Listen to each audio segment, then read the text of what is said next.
Então, eu sou o professor Daniel Guever, eu sou professor titular do Programa de Pós-Graduação em Desenvolvimento Regional da FACAT. A minha área de formação é a área de História, né? Minha graduação, meu mestrado, meu doutorado são em História. Atualmente, eu realizo meu estágio de pós-doutorado também em História e coordeno, então, a linha de pesquisa que a gente chama de linha de pesquisa número 1, né? A Adilane apresentou a linha 2, e eu rapidamente, eu achei, para fins didáticos, eu vou rapidamente pedir licença para vocês, para mim projetar um pouquinho algumas informações que eu acho que visualmente elas se tornam mais objetivas até, para não extrapolar o tempo de 15 minutos, né? Senão vão me xingar, tá? Então eu vou rapidamente aqui projetar para vocês, para mostrar um pouquinho, primeiramente, da nossa estrutura do nosso programa, rapidamente, e depois como se insere as nossas pesquisas, né? Então, aqui, se vocês quiserem depois olhar essas informações com mais cuidado, né? Aqui é a página do nosso programa, né? O nosso programa, ele é ligado... Opa, só um pouquinho. Aqui, na hora errada, as pessoas me ligam, né? Só um pouquinho, gente. Deu um problema aqui. Que saco. O que eu faço aqui, gente? Meu Deus... Travou. Aqui, o nosso programa, então, ele é ligado à ANPUR, né, Associação Nacional de Pós-Graduação e Pesquisa em Planejamento Urbano e Regional.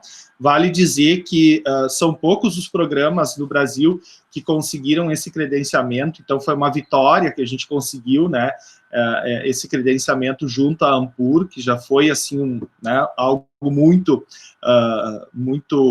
difícil, vamos dizer assim, né? Aqui, rapidamente, aquilo que a Adilane já falou antes, né? Então, a linha que a Adilane coordena, nós temos 2 líderes, né? Cada linha de pesquisa tem um professor que a gente chama de professor líder, né? Então, a Adilane, ela é a líder da linha 2, que se chama Organizações, Mercados e Desenvolvimento Econômico Regional, e eu, Daniel, então, sou coordenador, né? Sou líder da linha 1, que a gente chama de Instituições, Ordenamento Territorial e Políticas Públicas para o Desenvolvimento Regional. E aí, conforme coloca a própria ementa dessa linha de pesquisa número 1, né, ela trata de questões de cunho mais cultural, de cunho político, análises de cunho crítico histórico, né, e também contempla questões relacionadas ao patrimônio, questões culturais, né, então, quer dizer, ela é uma linha de cunho mais social e cultural nesse sentido, né. Aqui, rapidamente, também, para vocês entenderem, assim, quem são os nossos colegas, né, assim como vocês, a gente tem uma concepção bastante interdisciplinar do nosso programa, né, nós temos a professora Letéia, que é do Direito, o professor Paiva, que é da Economia, o professor Jung, que é da Engenharia, eu, né, essa foto ficou horrorosa, mas tudo bem, né, da História, professora Adilane, que é da Economia e do Desenvolvimento Regional, professor Jorge, que é do Desenvolvimento Rural, o professor Marcos, que vem da Administração, mas é doutor em Desenvolvimento Regional, o nosso coordenador, que é o professor Mário Riedel, que é da Sociologia, né? O professor Roberto, que é da Administração e o doutorado em Desenvolvimento Regional, e o nosso geógrafo, que é o professor Vitor, que é doutor em Ciências do Sistema Terrestre, né? E, além disso, nós contamos com alguns professores convidados, né? Como o professor Edilene, que trabalha questões de raça e etnia da Universidade de Sevilha, né? O professor Eduardo Ziles, que trabalha questões de comunicação, o professor Gerd, da Alemanha, que é da administração, professor Glenn Goodman, que é meu amigo pessoal, né, e é historiador também, e é professor da Universidade Estadual do Arizona, nos Estados Unidos, né, professor Hugo, né, da Argentina, professor Ivan, que é geógrafo também, e é professor em Portugal, e o professor Sérgio, que também é professor convidado da nossa instituição. Então, assim, rapidamente, só para vocês entenderem um pouquinho, né, como se constitui o nosso programa. Ele tem uma característica bem interdisciplinar, né? Então, essa que é a característica essencial do nosso programa, assim, para mostrar um pouco para vocês isso, né? Rapidamente, eu quis projetar exatamente para vocês entenderem em que universo que nós estamos inseridos, né? E, a partir disso, então, eu vou fazer o gancho com o que a Dilane colocou antes, né? Do projeto das migrações, que é um projeto que já vem acontecendo ao longo agora de 2 anos. A equipe, ela se reformulou agora em 2020, né? Como a Dilane já colocou, ela ocupa hoje um outro lugar dentro do programa, na liderança da linha 2, que, como ela disse, estava meio que a Deus dará, né, Dilane? E então a Dilane assumiu a bronca, né, para ver se a coisa anda. É feio a gente dizer isso, mas é verdade, né? Não tem por que negar, né? E com isso, então, eu já coordenava esse projeto das migrações, né, e a equipe, ela se reformulou um pouco esse ano, e nós tivemos a entrada de 3 novos bolsistas, e o que sempre vem, de certa forma, a somar ao projeto, né, porque esse projeto das migrações, falar rapidamente sobre ele tem um caráter essencialmente interdisciplinar na sua constituição, na sua formulação. O projeto, ele tem como objetivo principal, né, mapear, identificar, né, e fazer uma discussão sobre a presença dos migrantes contemporâneos no Vale do Paranhana, né? Nós pegamos aí, inicialmente selecionamos 3 municípios para trabalhar de forma mais aprofundada, que são os municípios, então, de Taquara, que é o município onde está localizada a nossa instituição, o município de Igrejinha e também o município de Rolante. Então, através da seleção desses 3 municípios do Vale do Paranhana, nós procuramos identificar onde estão, em primeiro lugar, quem são, onde estão, né, e como estão estes migrantes. E aí, a partir disso, a gente conseguiu identificar a presença de migrantes contemporâneos, né, como, por exemplo, uma comunidade de haitianos, né, que se localiza, que é a mais expressiva, que se localiza no município de Igrejinha, a presença de senegaleses, de colombianos, né, de venezuelanos, né, quer dizer, essa presença desses migrantes, né, e a partir disso, a pesquisa ela se organiza a partir de eixos temáticos, vamos dizer assim, né? Num primeiro momento, a gente procurou identificar como a esfera pública municipal, né, ou seja, as prefeituras e suas respectivas secretarias, e aí em cada município isso varia um pouco, às vezes é a Secretaria de Planejamento que cuida disso, em outros existe uma Secretaria de Desenvolvimento, na outra isso está sob responsabilidade de outra secretaria, enfim, isso varia bastante, mas a gente procurou identificar como as prefeituras estão trabalhando, se é que trabalham, né, isso é um dos resultados já preliminares da pesquisa, de que algumas prefeituras simplesmente ignoram a presença desses migrantes, eles passam a ser sujeitos efetivamente invisíveis e invisibilizados nos lugares onde eles habitam, né? E a gente procurou, então, entender como é que a esfera pública municipal lida com esse processo migratório, ou não lida, ou não entende, né? Ou não percebe a presença deles. Esse é o primeiro eixo. O segundo eixo, ele trata da questão do acesso desses migrantes ao Sistema Único de Saúde, ao SUS. E para isso a gente tem, né, a colaboração de 3 enfermeiros no projeto, que tem esse contato mais direto e o conhecimento da legislação, das nomenclaturas, né, e que procuraram ir atrás, né, desses próprios migrantes para entender, eles conhecem o SUS, né, eles têm acesso ao SUS, quer dizer... Desculpa, gente, eu tô com uma crise de rinite terrível desde segunda-feira. Então, esse processo de acesso, né, desses migrantes ao sistema de saúde. O terceiro eixo, ele diz respeito à questão das mídias e das redes sociais, né, e aí entra também a questão da imprensa, né, não apenas Facebook, Instagram, blogs, mas também jornais impressos e jornais eletrônicos.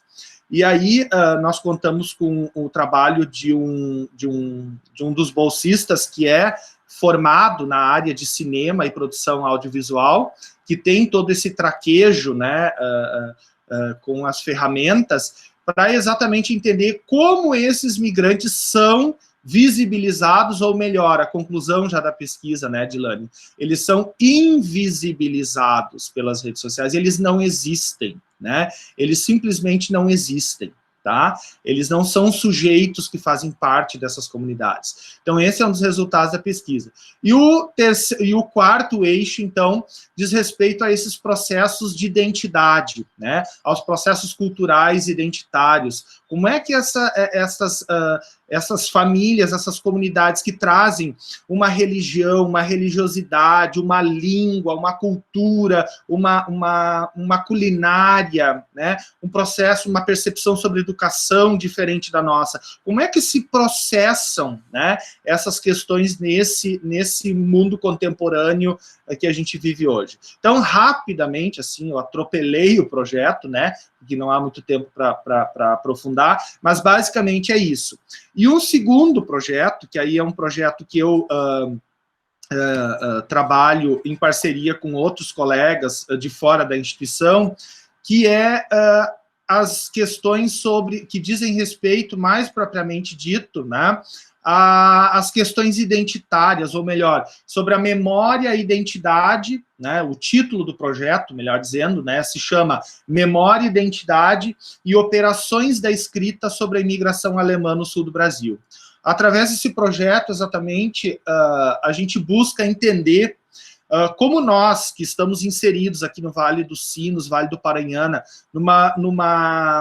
numa região onde se coloca uma cultura hegemônica, né, que é alicerçada pela memória da imigração alemã, pela presença da imigração alemã, como são operacionalizadas essas produções identitárias, esses processos, essas manipulações da memória, que solidificam, por exemplo, a imagem de uma cidade como Igrejinha, por exemplo, né, que se coloca como a cidade da Oktoberfest, e, por consequência disso, uma cidade, entre aspas, tipicamente alemã, né? Então, e também, dentro desse projeto, né, a gente procura analisar, e aí entra, né, as questões sobre as quais eu me debruço, né, as questões, por exemplo, de raça, etnia e gênero. Eu recentemente escrevi alguns artigos que estão, inclusive, publicados, e um deles, inclusive, até acho bacana compartilhar isso, a gente conseguiu publicar na Revista Latino-Americana de História da Dinamarca, né, onde a gente publicou um texto sobre a presença do feminino dentro dos museus de imigração alemã, né? Como a mulher é retratada dentro do Museu de Imigração Alemã? Ela é retratada, se ela é retratada, de que forma que a mulher aparece, né? Em que condição que a mulher é colocada, né? E isso também, né, por detrás disso tudo, toda uma discussão que remete à própria produção historiográfica sobre imigração, né? Onde está a mulher, né? Onde estão as questões de gênero nos estudos sobre imigração alemã no sul do Brasil, né? Ela praticamente não aparece, ela praticamente inexiste, né? A ideia de que a imigração foi realizada, foi produzida pelo gênero masculino, quer dizer, pelo homem, né?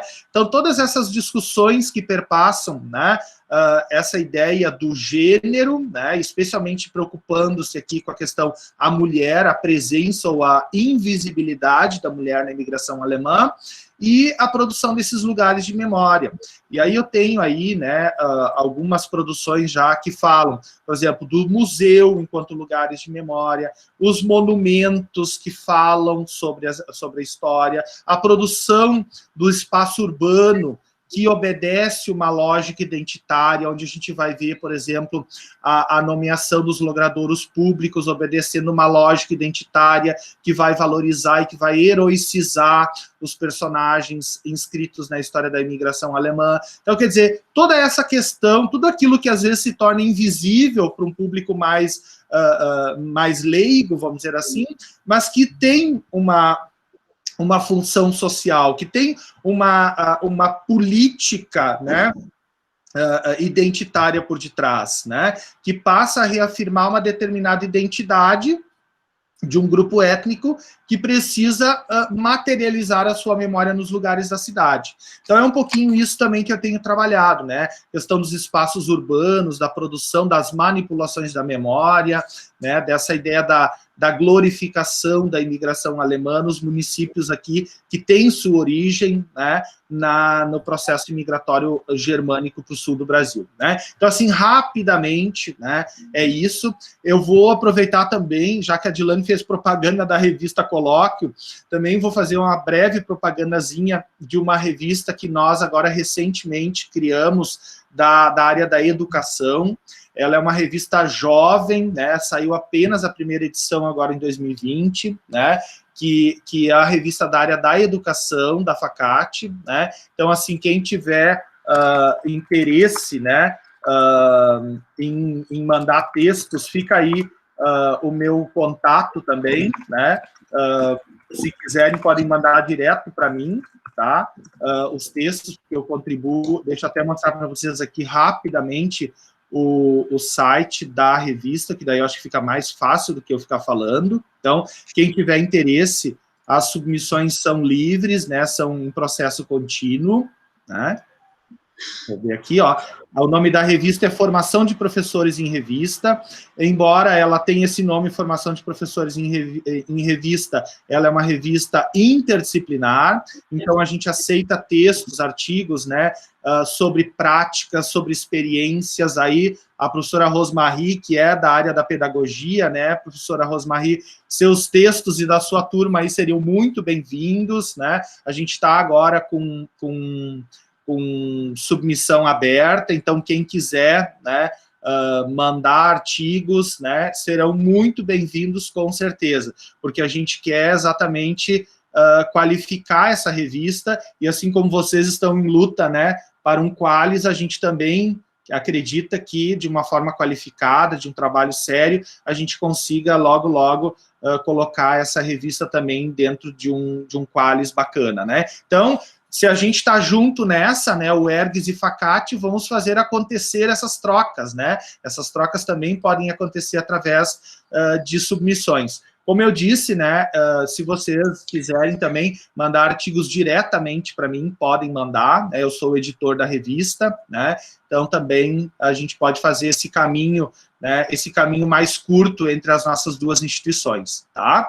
Então, gente, eu acho que eu já extrapolei meu tempo e vou parar de falar por aqui, né? Então, obrigado por me escutarem, é um pouquinho isso que eu desenvolvo na Facate, tá bom? Obrigado. Obrigada, Daniel. A gente estava aqui comentando, né, a importância da chegada de vocês para o Observa Campus, né, porque a gente também trabalha nesse eixo da memória política, fortemente, né, uma das pesquisas, né, guarda-chuva, ela é nesse eixo de memória política e participação, né, depois as meninas vão apresentar, né, um pouquinho, e também toda essa questão, né, que a Dilane traz de estar estudando os indicadores da ODS, né, que a gente se deu conta participando da rede de observatórios, que é um tema muito quente, né, e muito importante de pesquisar. Então, todo esse levantamento de indicadores nos COREDs, né, na região, vai ser importantíssimo para nós, né, ter acesso a esses dados e estar, né, em diálogo com vocês. Então, muito obrigada e muito bem-vindos mais uma vez, né, ao nosso Observa Campus. Não é o nosso grupo de pesquisa, né, nosso, agora é nosso, de todos nós, né. Vocês também são pesquisadores aqui, né, com a gente.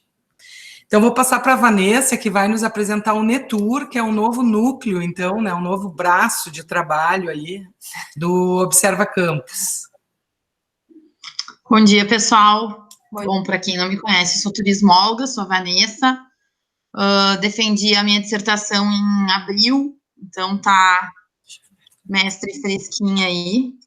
E eu fiz uma apresentação do Netur, que eu quero compartilhar com vocês para estar falando um pouquinho dessa ideia que a gente teve, né, de trabalhar o turismo rural a nível de pesquisa, né, e aqui em São Francisco de Paula, que foi o tema da minha dissertação, onde eu pesquisei a questão, então, do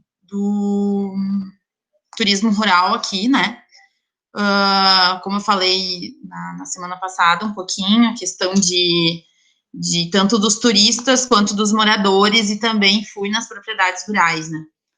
Eu só tenho que conseguir compartilhar com vocês aqui.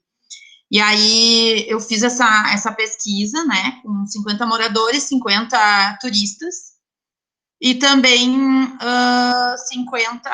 11 propriedades rurais, onde eu consegui fazer uma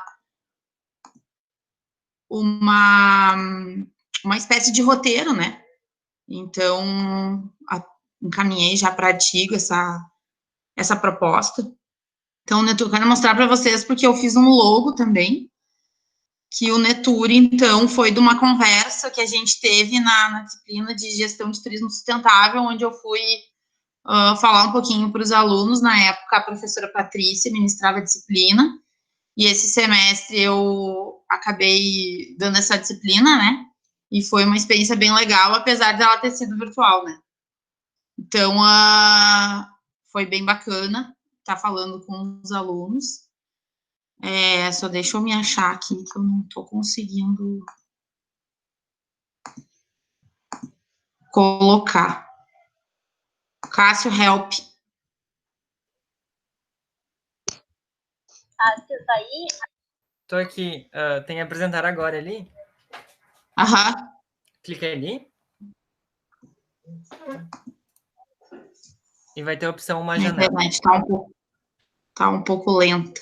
Mas antes disso, tu tem que deixar a tua apresentação maximizada. Tu não pode minimizar ela.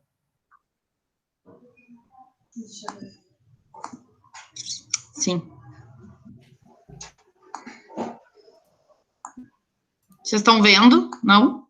Ô, Nessa, tem que clicar naquela telinha que aparece onde, depois de tu clicar no apresentar agora. Tem uma telinha que vai aparecer a tela do teu computador ali. Tá vendo? Sim, aqui meu computador tá um pouco lento. Isso, daí tu clica nela e vai aparecer a opção para compartilhar ali. Abaixo, né, para dar OK. Sim.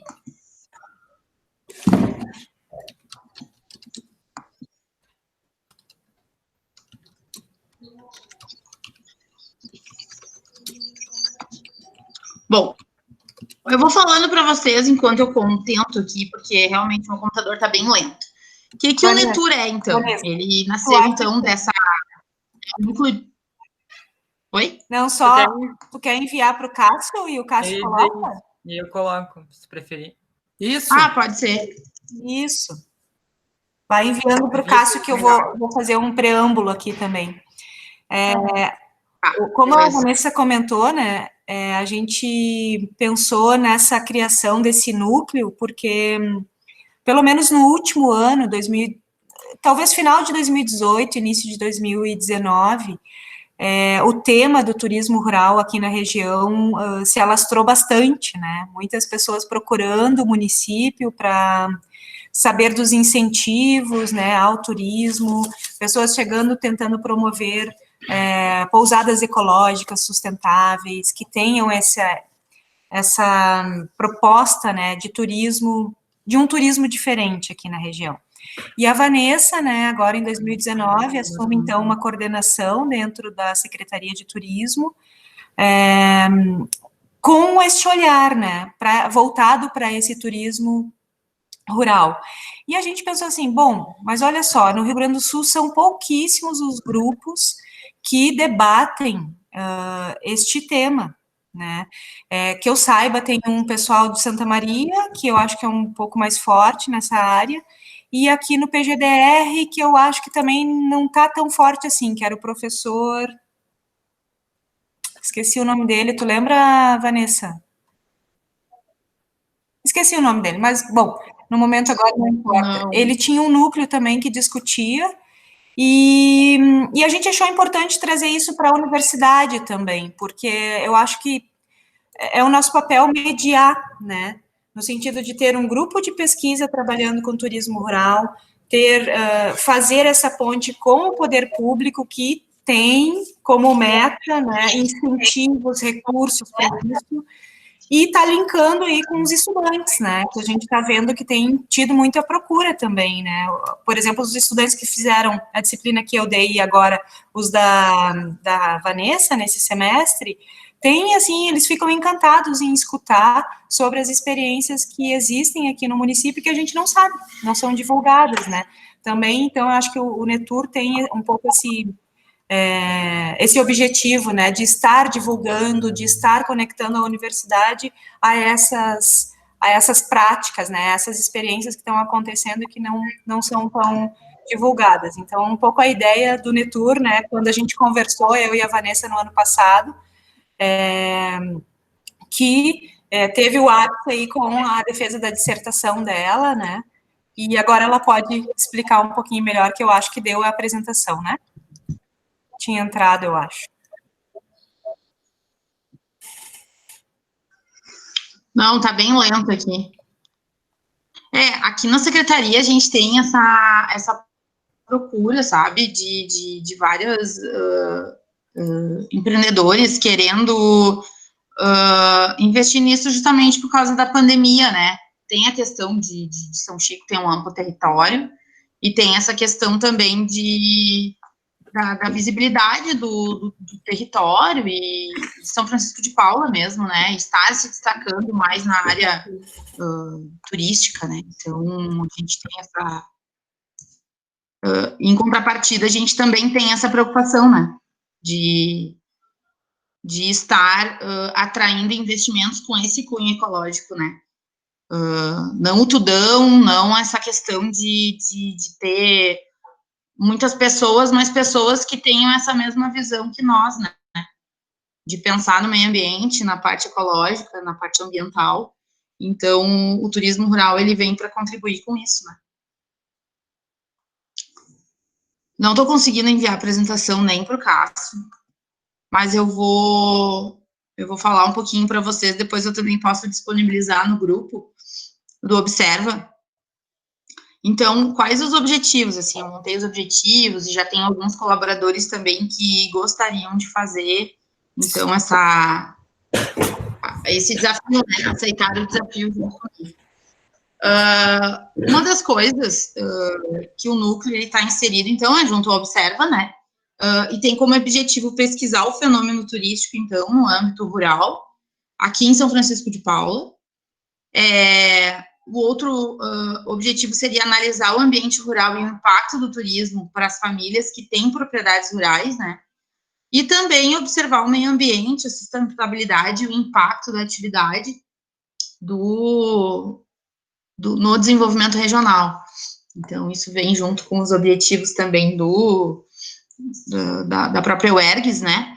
No ambiente que a gente está inserido, então, impactar nisso. Pelo Ministério do Turismo, né, na segmentação, o turismo rural é o conjunto de atividades turísticas desenvolvidas no meio rural, então comprometido com a produção agropecuária, agregando valor a produtos e serviços, resgatando e promovendo o patrimônio cultural e natural da comunidade.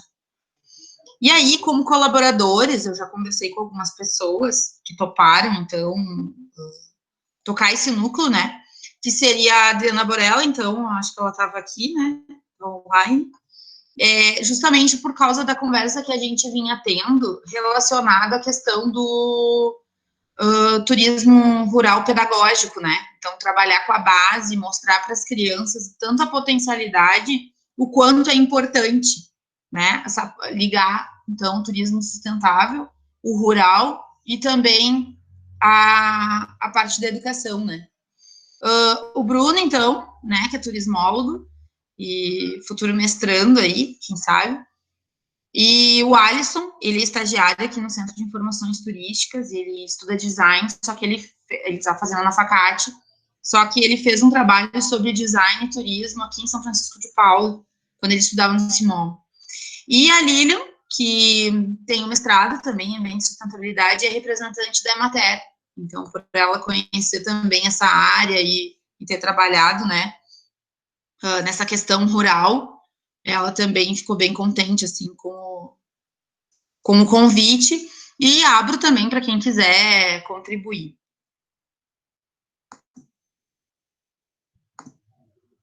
As possibilidades, então, a área de estudo seriam 7 distritos, praticamente, de São Francisco de Paula, né, justamente com esse aporte aí, esse apoio da Emater, facilita por conhecer já as propriedades rurais e os locais, e a pesquisa em turismo rural e demais segmentos, então, desde o ecológico, o rural pedagógico, o turismo e meio ambiente, agroturismo, ecoturismo, e assim por diante, né, entrelaçando com os outros.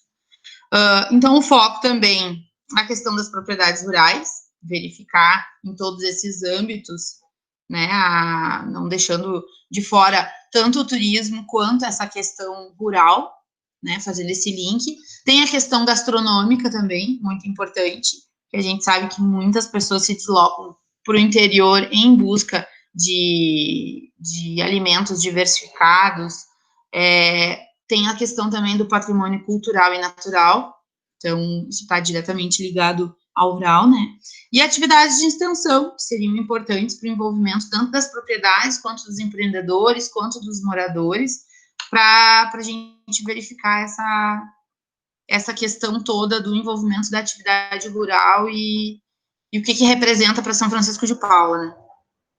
Então, seria mais ou menos isso, assim.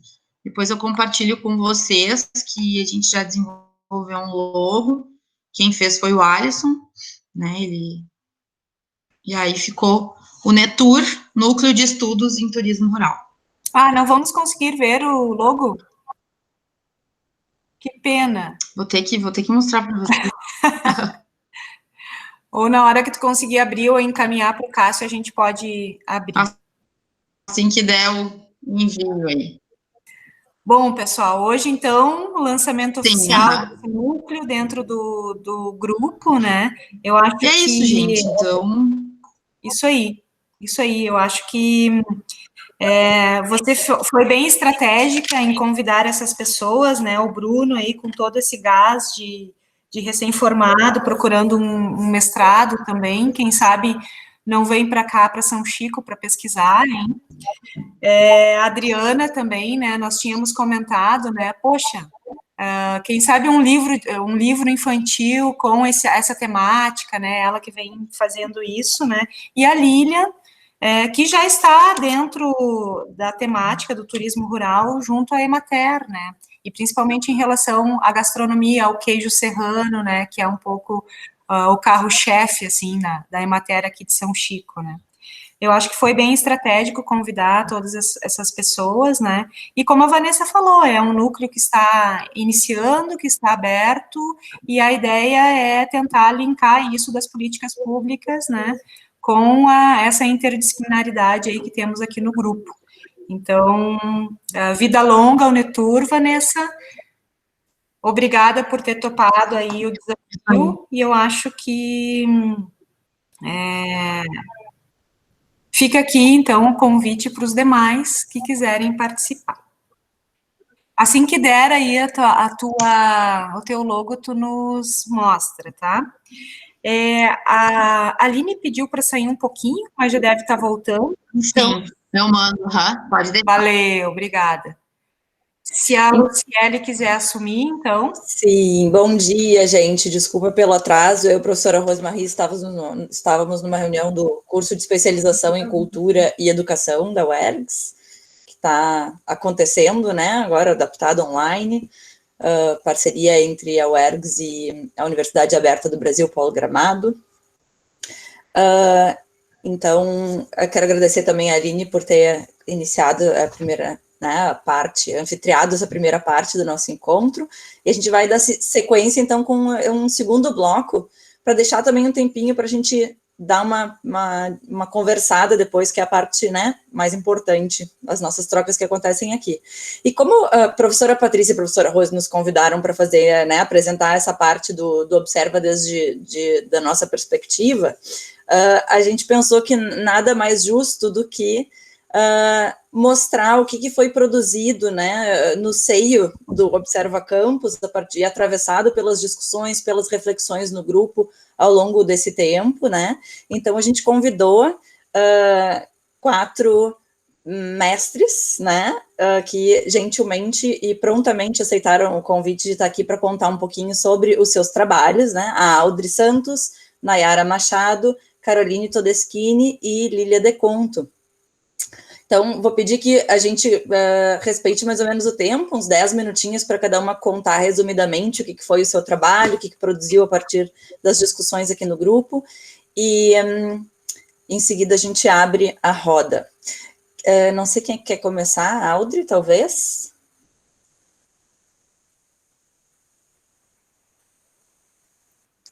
Olá, então tá, contigo a palavra, Audrey. Bom dia, pessoal, tudo bem? Apresentar brevemente, porque tem algumas pessoas que não estavam, né, na reunião anterior.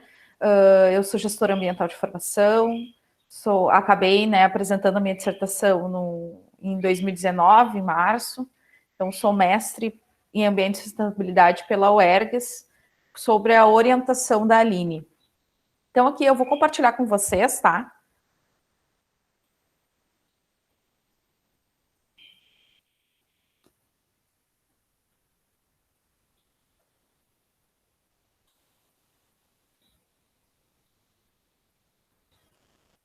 Vocês estão vendo?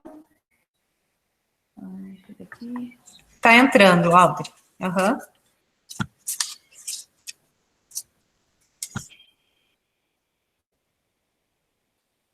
Se alguém puder me dar um ok, porque como eu botei tela cheia em 2 telas, eu não estou vendo vocês agora.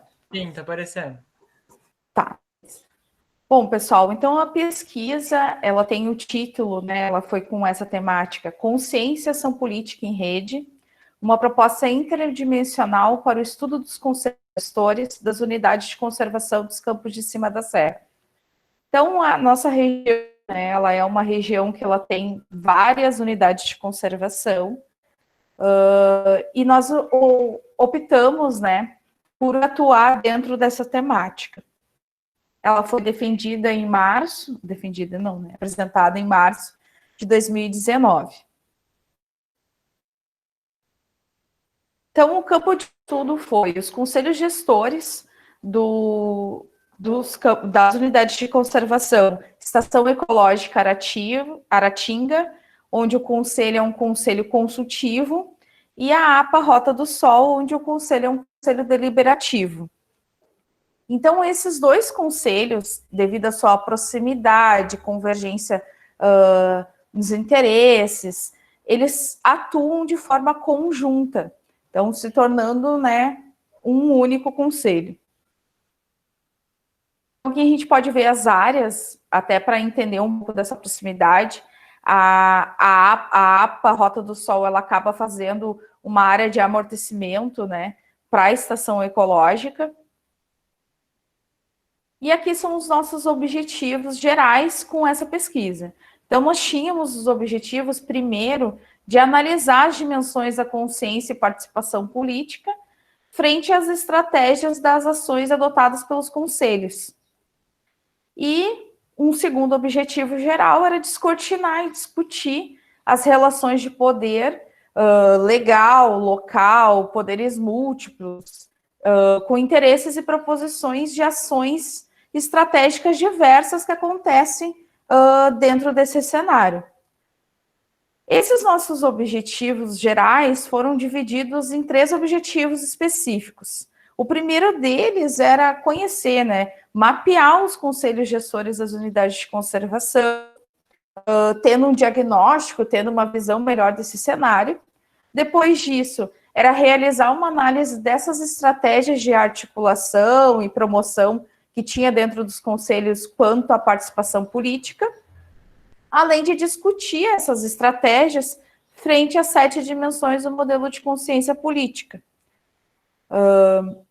E, além disso, por fim, era propor ações, uma vez que nós somos um mestrado profissional, a gente tem essa questão da contrapartida, propor ações de fortalecimento da participação política e apresentar algumas estratégias que pudessem potencializar essa participação política dentro dos conselhos gestores. Bom, Então, nós utilizamos alguns operadores conceituais, um deles foi a GOM, conta conselhos gestores, que, quando efetivamente representativos, eles podem imprimir um novo formato às políticas sociais, frente às políticas sociais, porque eles convergem dentro de processos de negociação, definição de agendas, formulação políticas, estratégias, tomada de ações, uma vez que eles são instrumentos de expressão, representação e participação. Minha apresentação está funcionando sozinha. Então, pessoal, a gente, com base nisso, nós buscamos 4 fluxos de dados. Ela era uma pesquisa qualitativa, do tipo exploratória, descritiva e interpretativa. Então, a primeira etapa foi uma metodologia de elaboração de mapas falados com os conselheiros integrantes do conselho, que na sequência eu vou mostrar para vocês. A segunda etapa foi um questionário junto aos gestores, com base no modelo das dimensões da consciência política.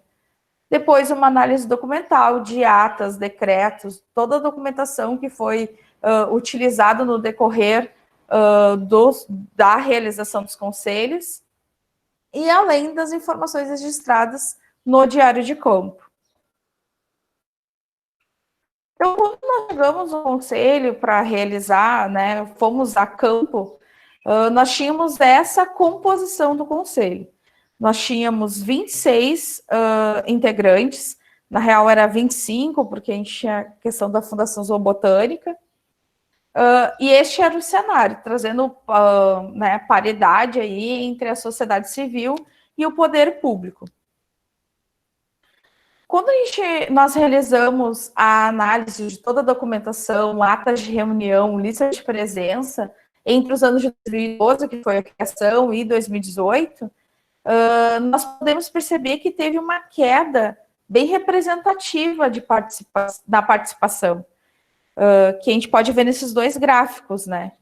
O primeiro deles mostrando essa queda e o segundo também mostrando a queda acontecendo principalmente em relação à sociedade civil, certo? O que já indica, né, problemas de participação dentro do conselho. E esse foi o cenário ao final do campo de estudo, porque, coincidentemente, como era no ano de 2018, era ano de renovação do conselho, né? Então, a gente pôde ver que lá de 26 caiu para 17 o número de participantes. Aqui nós também fizemos algumas análises em relação às ações que o Conselho hoje realiza.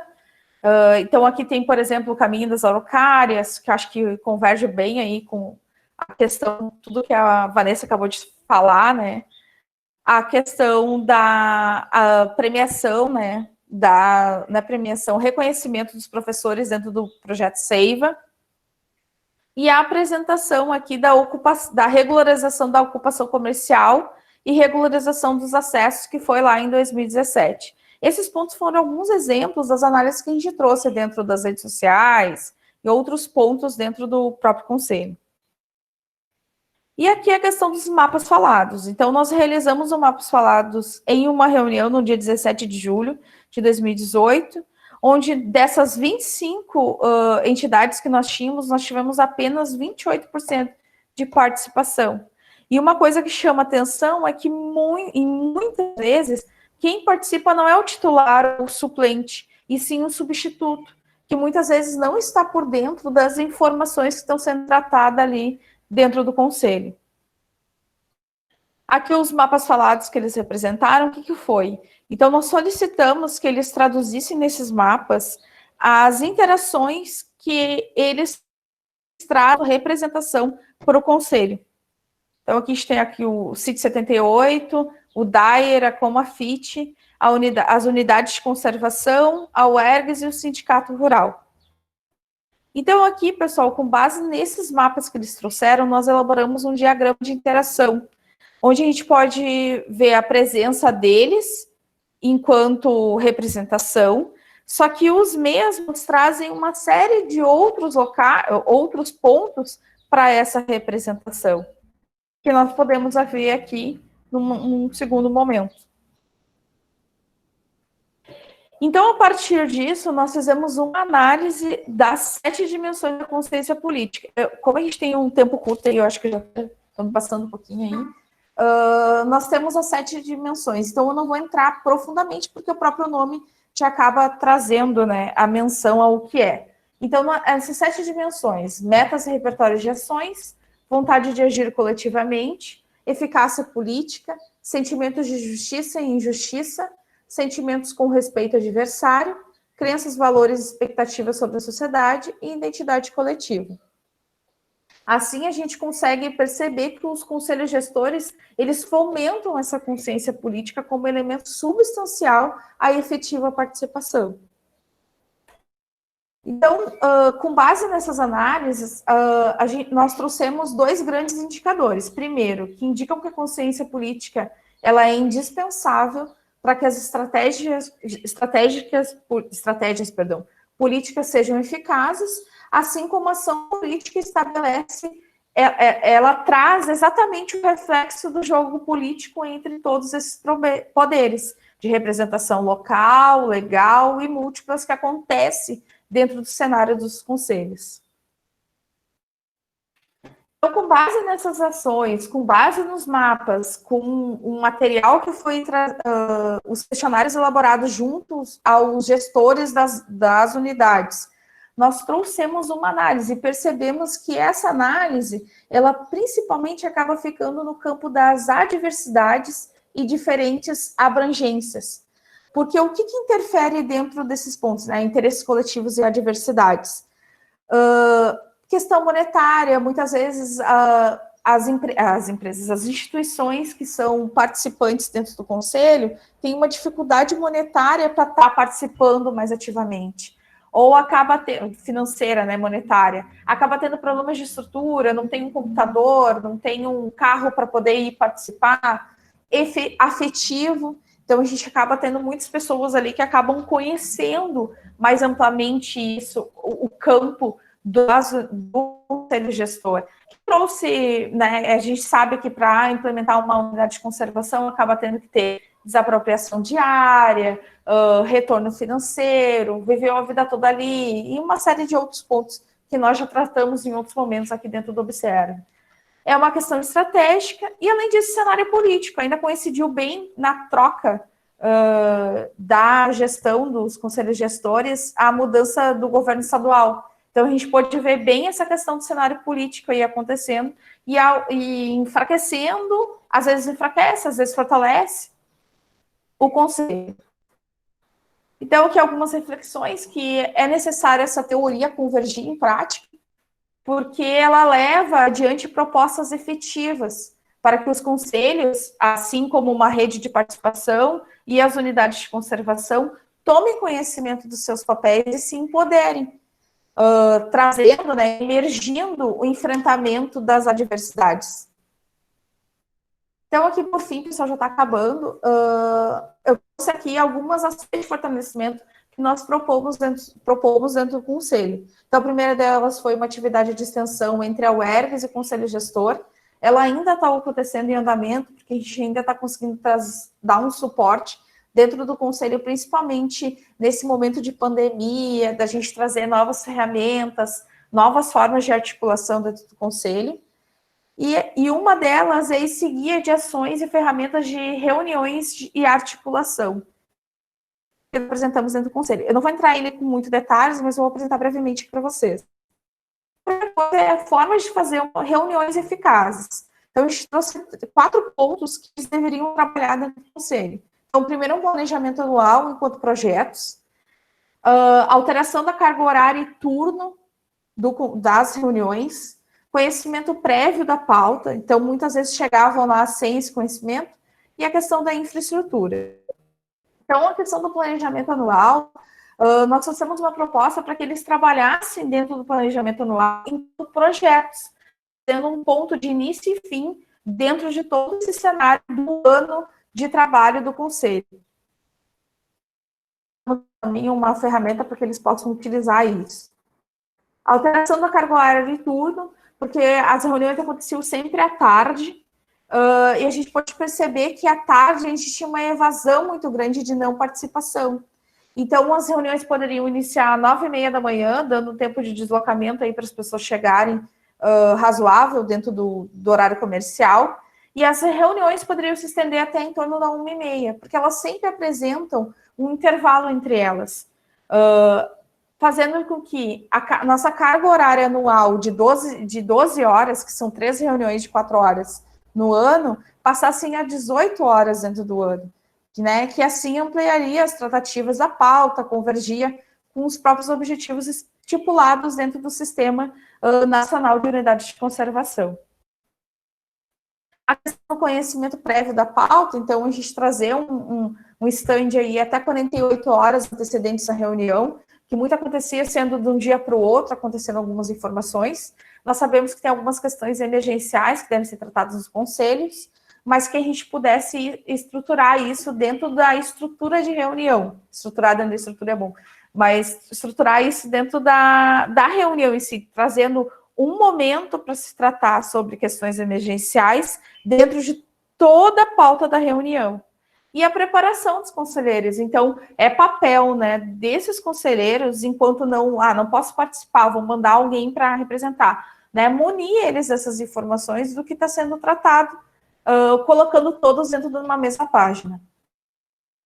E, por fim, assim, algumas ferramentas. Aqui a gente trouxe essas até porque foi um período anterior à pandemia, então o Google Meet ele não está sendo utilizado muito, mas a gente trouxe uma série de ferramentas que eles poderiam utilizar para estar fazendo reuniões à distância, pois muitas vezes essa não presença se dava por questão de distância ou falta de monetária para poder participar, e com o celular hoje é possível estar participando, né, de forma efetiva.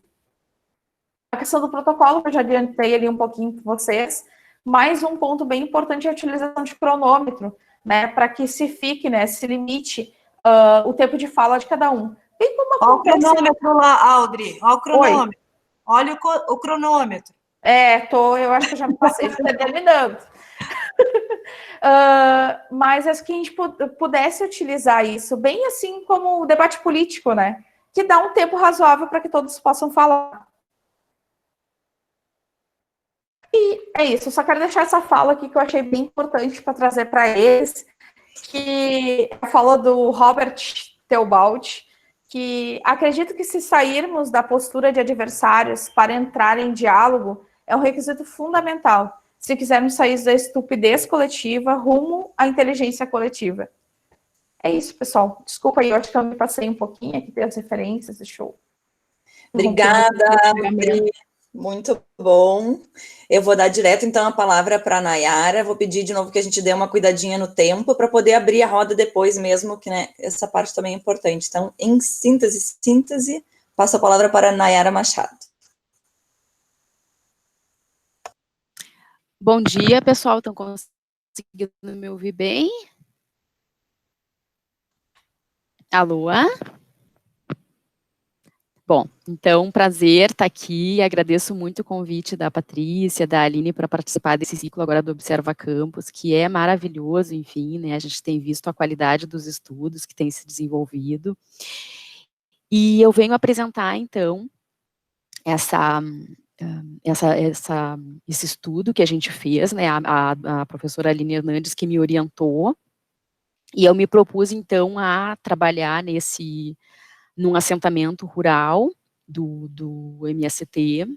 Eu estou tentando compartilhar a tela aqui com vocês, que eu também, como a gente trabalhou com mapas, né, a gente elaborou esses mapas a partir de todas as temáticas, com 3 fluxos diferentes, então a gente representou a partir de mapas essas várias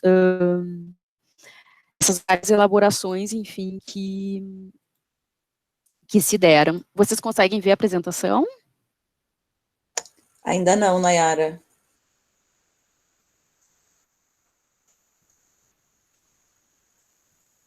É estranho que ele não está aparecendo a opção compartilhar aqui.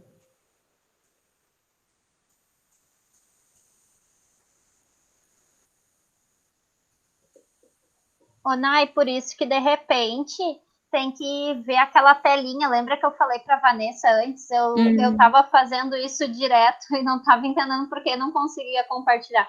Daí clica naquela tela que aparece depois de tu clicar em apresentar agora. Que daí ela vai aparecer a opção abaixo ali para te compartilhar daí. É uma telinha que mostra a tua tela do computador, o que tu tá vendo. É que aí ele não habilitou daí a opção compartilhar. Ele apareceu uma tela, daí só com a tela de vocês. Isso, daí tu clica nela. Tem que clicar em cima e aí vai liberar o botão de compartilhar. Tem que deixar a tua tela maximizada. Ok, daí eu compartilho. Então eu acho que agora vai dar. Tá, me avisem se deu aí que eu tô... Ainda não. Não?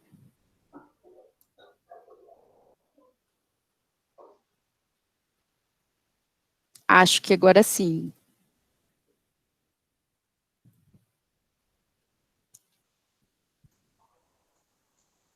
Para mim ele diz que está compartilhando, tá?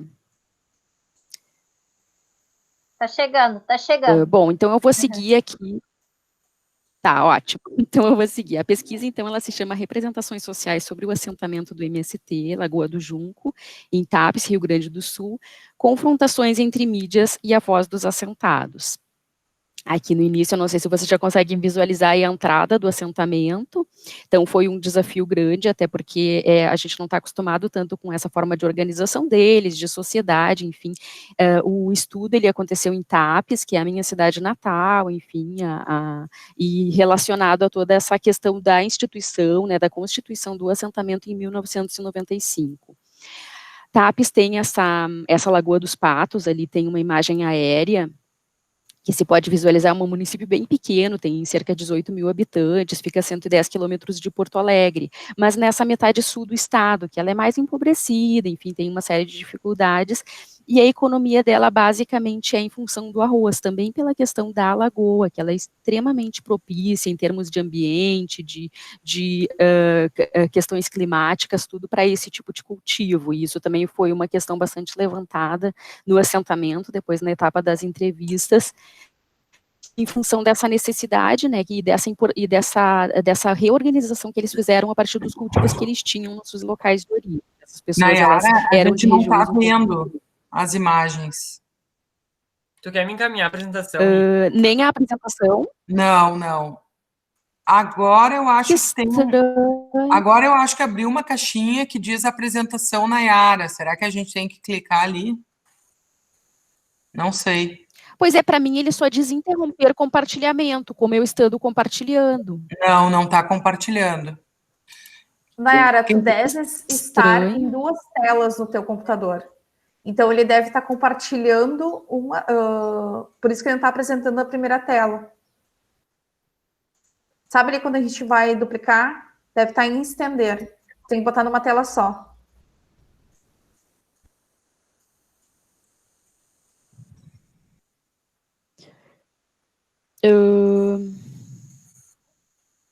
Daí no caso tu não vai mais ver a gente, vai ver a tua apresentação na tela.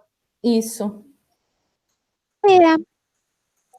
Eu estou vendo tela. Só a minha apresentação, mas não, ele não está aparecendo essa opção para mim, na verdade. Dá um ESC aí, se você está vendo só a tua apresentação. Vocês não conseguem ver nada da apresentação? Não tem nada compartilhado, agora? Nem tela compartilhado para mim. Não estamos vendo. Como é que tu fez, Audrey? Eu fui em apresentação. Que sem graça. Apresentar agora, daí cliquei na telinha e depois embaixo ela aparece azulzinho ali, quando tá flegado, compartilhar agora. Ela não precisa estar aberta, ela não precisa estar maximizada, ela tem que estar aberta dentro do teu computador. Daí tu clica nela e bota. Só que como eu botei estender tela, por isso que eu não via nada de vocês, daí eu só via a minha apresentação.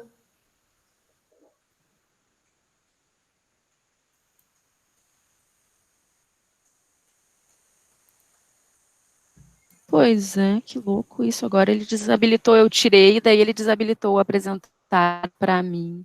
Eu vou te mandar, enquanto isso ali, Cássio, se tu conseguir, antes de mim, disponibilizar, porque como as imagens dos mapas é difícil explicar sem o próprio mapa, né? Bem tranquilo. Pode mandar que eu reproduzo aqui. Tá. Aproveitando o tempo, posso? Bom depois dia, você gente. Eu aqui. não dei um oi geral ainda, aproveitar esse minuto. Qual foi a Patrícia? Qual é a data que a Daniela ficou? Eu lembro que na reunião passada a Daniela acertou uma data, né, Patrícia? —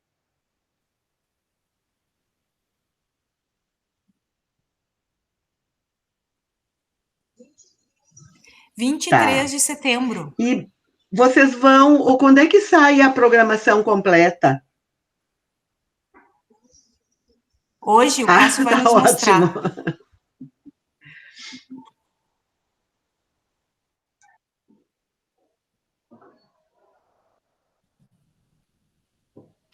Eu acho que para as próximas a gente não tinha combinado, mas a gente pode combinar de mandar as apresentações para o Cássio, né? Antes, que daí ele já deixa na linha aí na linha de montagem. Ô, Paty, aproveitando o gancho aí do que tu falou, com quanto tempo de antecedência tem que pedir a defesa? 1 mês. Enquanto isso, vamos ver o logo da Vanessa que está aqui comigo. Isso. Luana, aproveitando, me responde. Tô brincando. Dá para ver o logo? Que bonito! Lindíssimo. Muito lindo, adorei. Muito lindo.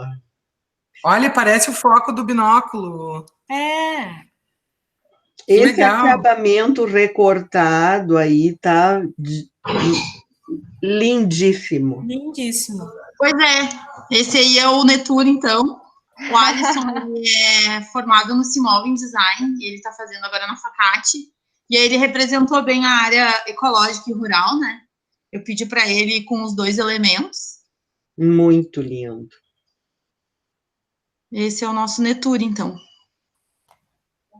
E os 2 R's significa rural duplo? Como é que é? O tour os 2 R's, justamente o tour fica de turismo e o R, o último, de rural. Ah, E até tá. existe um já em São Paulo, um Netur com um R só. E aí, pra gente diferenciar, né? Ficou bem interessante. Muito lindo. Gostaram? Então tá bom. Muito legal. Dá os parabéns lá para quem fez a arte. Show de bola.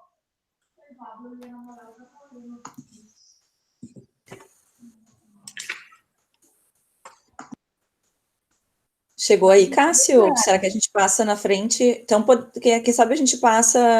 Isso, quem sabe. Porque a Nayara, eu acho que ela se prejudica muito se ela não usar as imagens. Sim. Então, enquanto a Nayara providencia com o Cássio essa questão da apresentação, vamos ver se a gente consegue adiante. Então, Carol Todeschini, contigo a palavra. Um bom dia. Também, assim como as minhas colegas, também sou recém-mestre. Meu nome é Caroline Lazarotto, agradeço muito a oportunidade de estar novamente no grupo.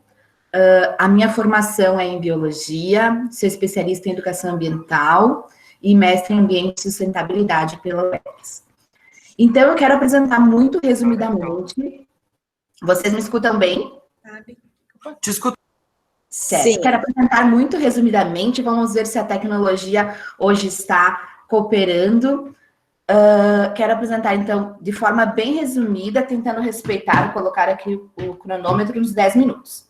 Mesmo porque, né, como a Vanessa compartilhou muito, aqui em Bento Gonçalves, nós somos uma cidade de interior e que tem muitas características assim. Nenhuma reunião se constrói depois das 11h30. as cadeiras começam a ficar desconfortáveis porque o pessoal gosta muito de almoçar em casa. Então, vou respeitar nosso tempo, deixa eu compartilhar aqui.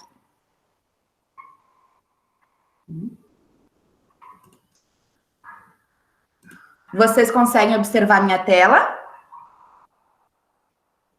Sim. Sim. Perfeito. Eu sou orientanda eternamente, né, da professora Luciele, e vou compartilhar, então, com vocês um pouco da trama de falas e silêncio, seguindo agregados na implementação da política pública de logística reversa de lâmpadas fluorescentes no município de Bento Gonçalves.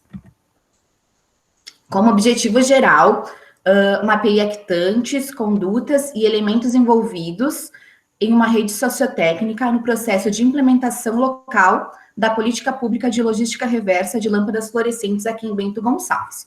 O produto foi um material informativo como estratégia de educação ambiental para a promoção da logística reversa das lâmpadas fluorescentes aqui de Bento Gonçalves, um material voltado para a população.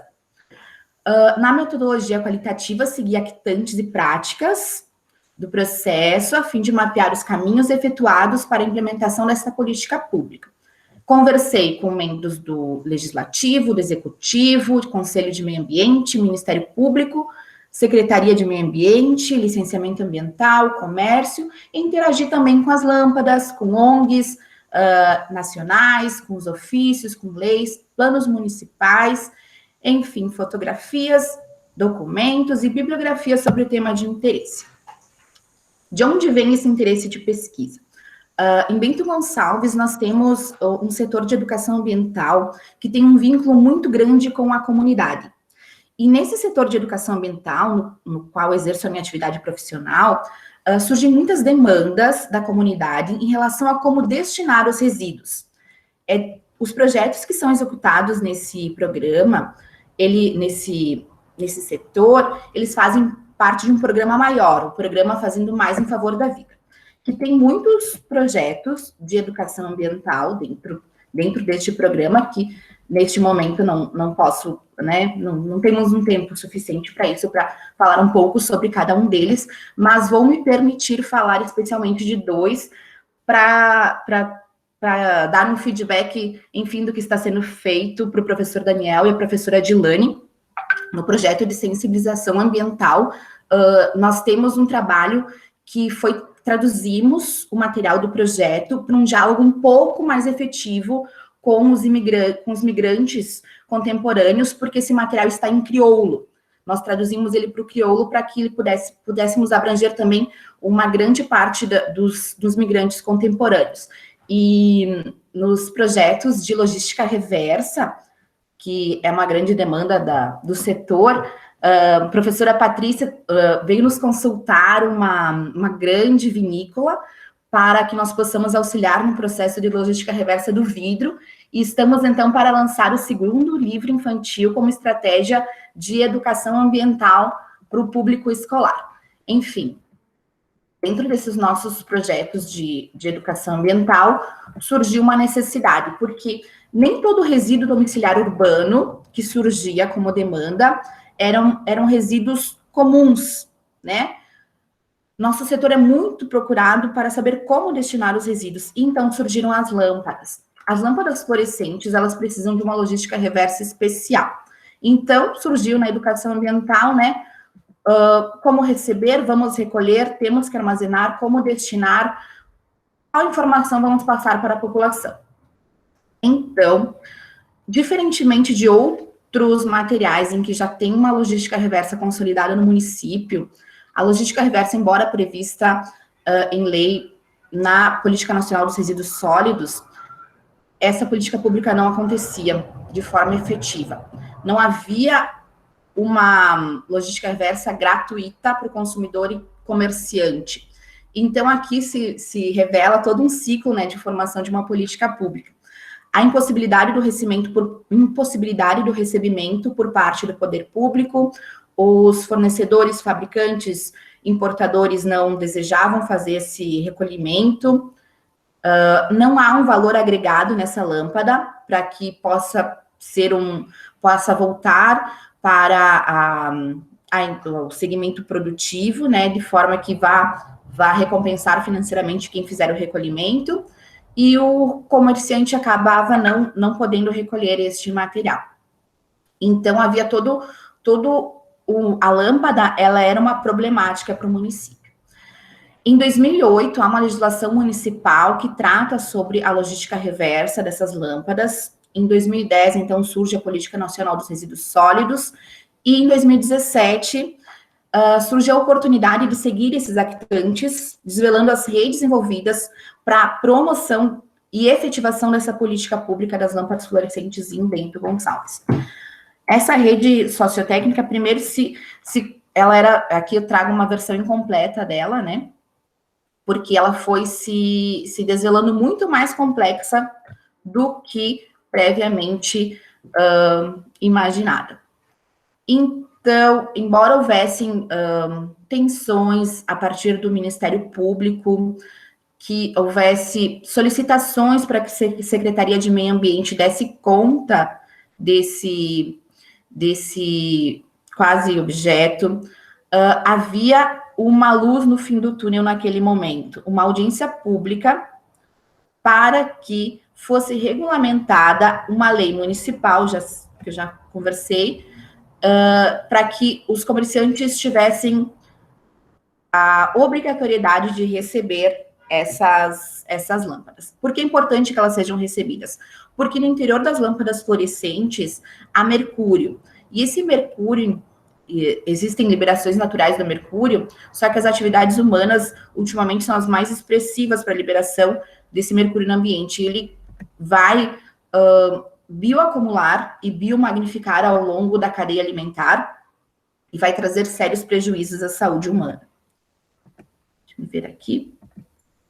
Aqui eu trago algumas fotos de um dos recolhimentos dessas lâmpadas fluorescentes em Bento Gonçalves, em um dos momentos em que o Conselho de Meio Ambiente financiou esse recolhimento, e trago que as pessoas aí estavam sem IPs.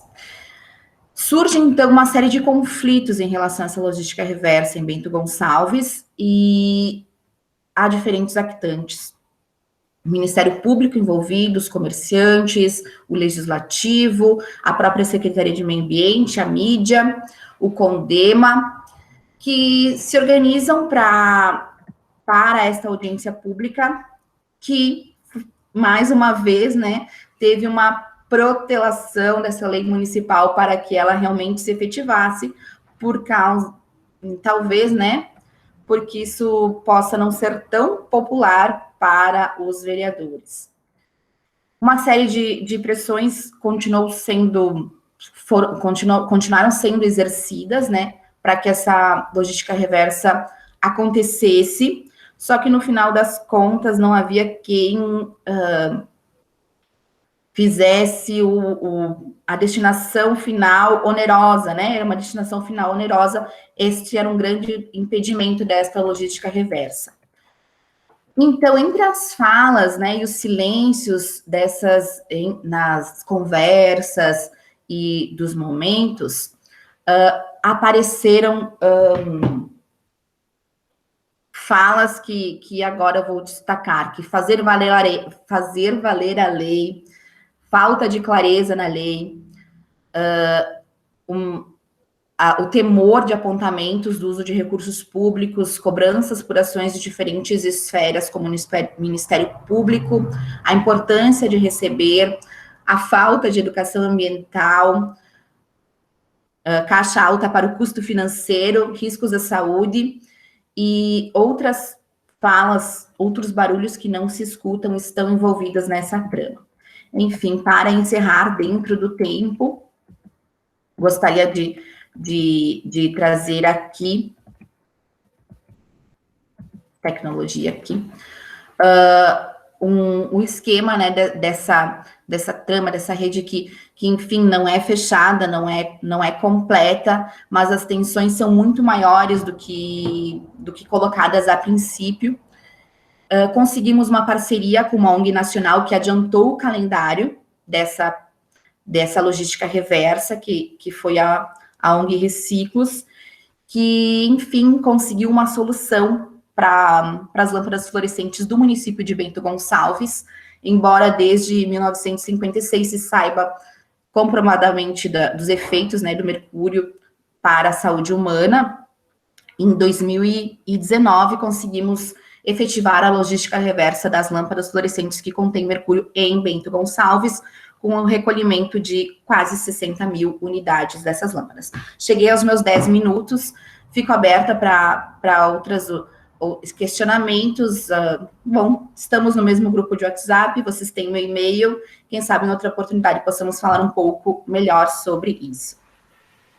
Muito obrigada, Carol. Muito obrigada. Se tu puderes deixar teu e-mail aqui no chat, para quem não tem o teu e-mail ou não está, né, no grupo do WhatsApp ainda, também é uma via de comunicação. Muito obrigada. Voltamos. Passamos então para a Naera, para depois e depois a Lília, para depois a gente abrir para as perguntas.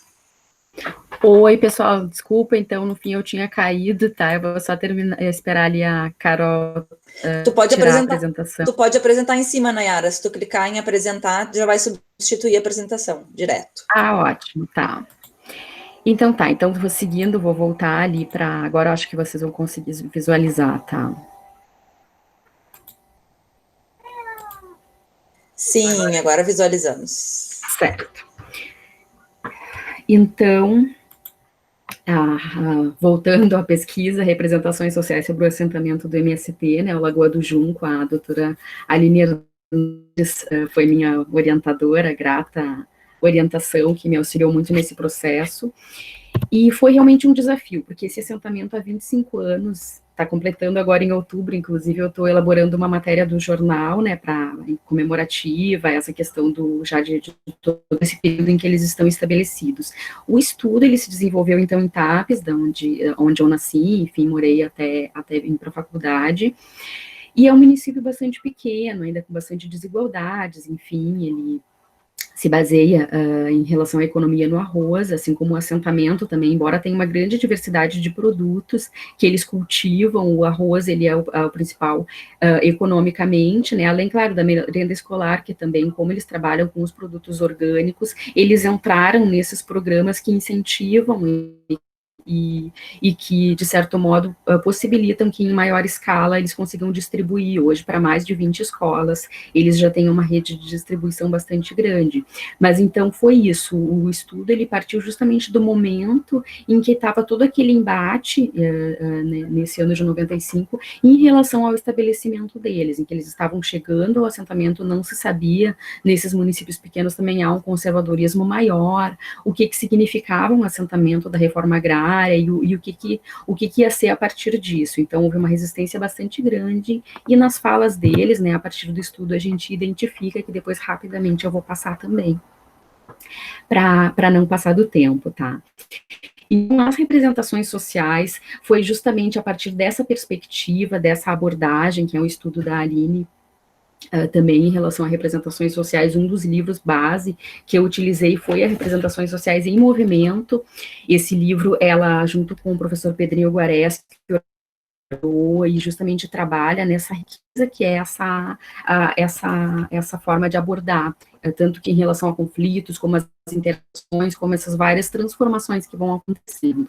Se utilizou, então, as questões base que nos inquietaram e trouxe essa pesquisa no momento que eu propus, foi justamente a abordagem das mídias em relação ao assentamento Lagoa do Junco, agricultores assentados, sem terra, MST, o que emergiu naquele momento, os processos de territorialidade deles, que aí, claro, foram permeando e foram se transformando ao longo do tempo em relação a sentimento de pertencimento, organização, produção, mercados, e confrontos e antinomias também advindos disso.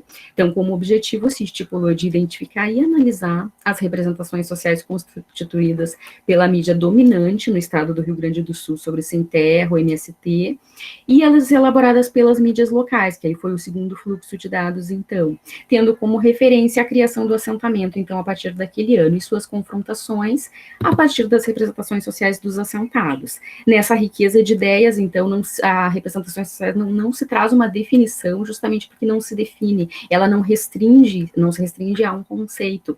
E, o Moscovici, que foi o grande idealizador dessa ideia, ele trouxe já desde a década de 60, mas a partir desse estudo dele, o Pedrinho Guareschi trouxe bastante essa abordagem para o Brasil, e esses estudos eles vêm se desenvolvendo com uma grande riqueza, porque isso, elas trazem não apenas um conceito, mas trazem toda essa análise dos fenômenos sociais e dessas várias interações e embates que acontecem, que a partir daí vão transformando essas várias visões, essas várias formas, tanto de se colocar no mundo, em relação aos assentados, como ser representados a partir dessa abordagem das mídias, então. E a Spink, que trouxe os mapas, né, ela tem essa facilidade, no sentido de conceito, de trazer os mapas de uma forma bastante didática, para quem tem interesse em estudar isso.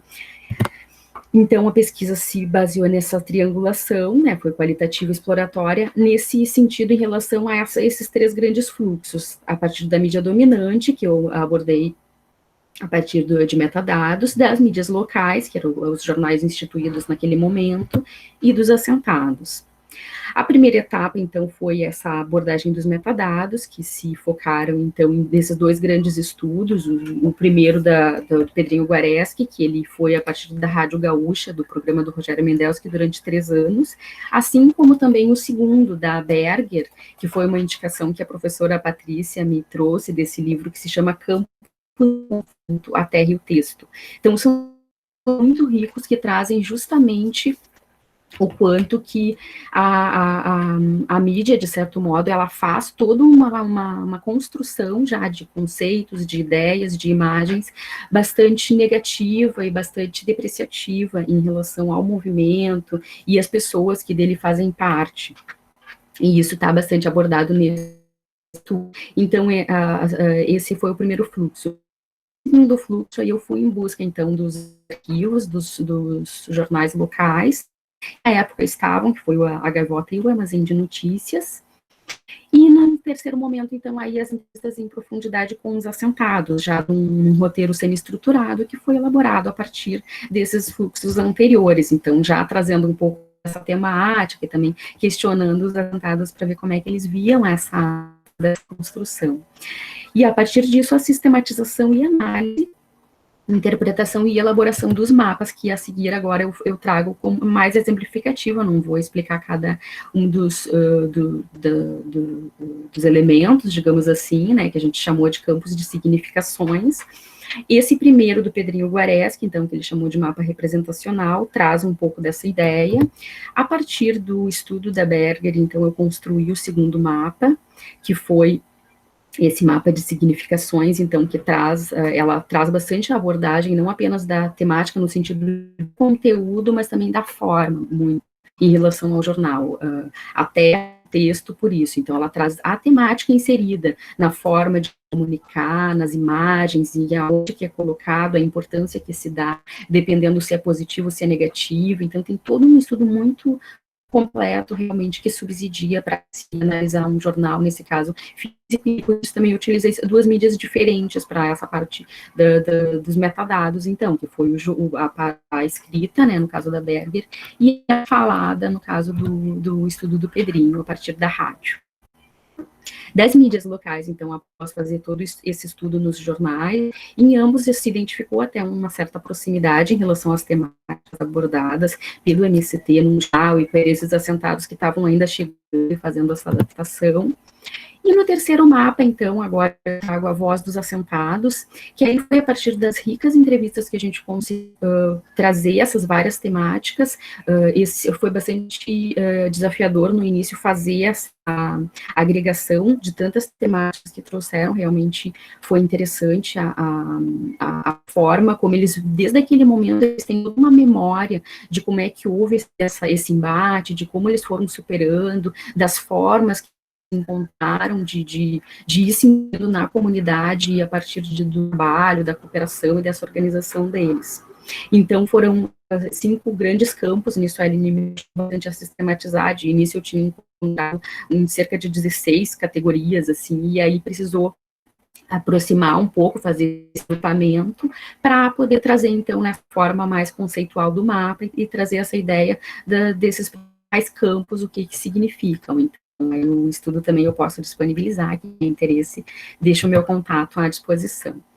E para não passar do tempo, então, eu trago só algumas falas deles, assim, no sentido de conceituar um pouco de como esse trabalho ele vem se constituindo e o quanto ele vem evoluindo na Voz dos Assentados.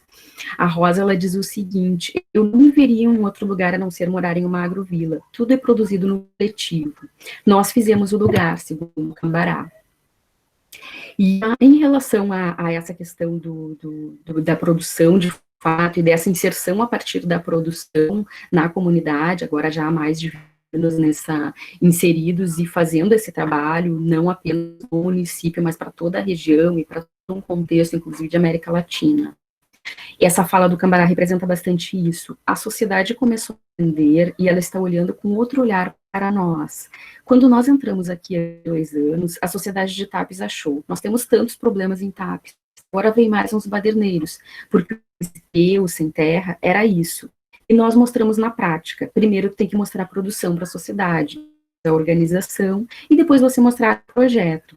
Hoje somos muito bem-vindos na região, no município e no estado. E eu não tenho dúvida, somos vistos na América em todos os sentidos, por causa do projeto de um arroz orgânico. Nessa fala dele, justamente traz essa evolução que veio em 98, eles conseguiram instituir a COPAT, que é essa cooperativa que reuniu naquele primeiro momento os assentados numa ideia comum, para poder trazer, então, já a produção, transformar, porque eles iniciaram com a produção tradicional, transformar, então, a partir disso, no arroz orgânico, e em 2002 eles conseguiram fazer essa articulação, então, a partir de várias conversas, diálogos que já estavam fazendo, para constituir o grupo gestor do arroz ecológico. Hoje, há mais de 20 assentamentos já participam desse grupo, então, quer dizer, de vários lugares vêm esses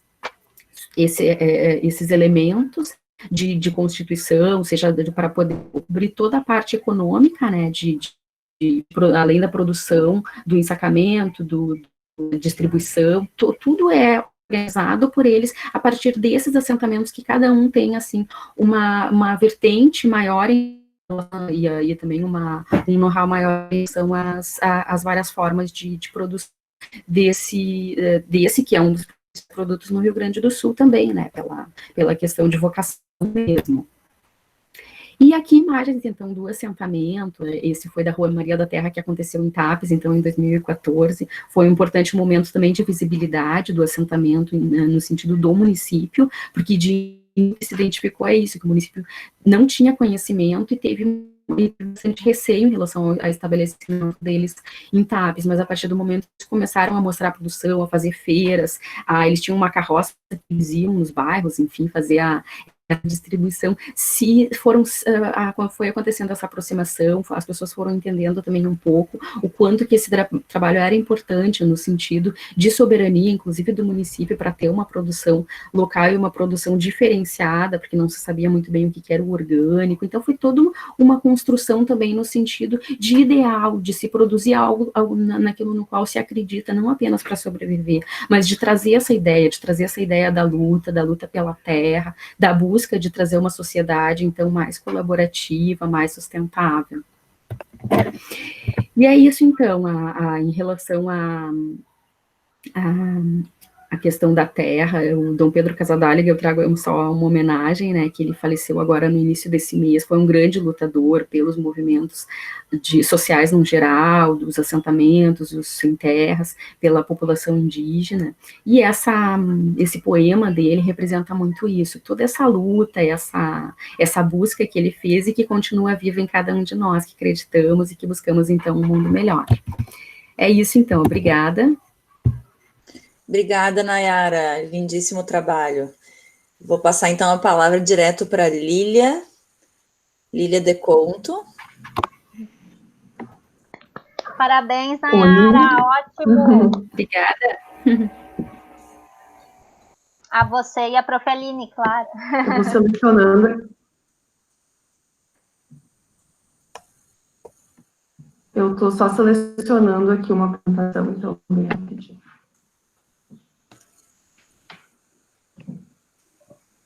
Abriu aí para vocês? Ainda não.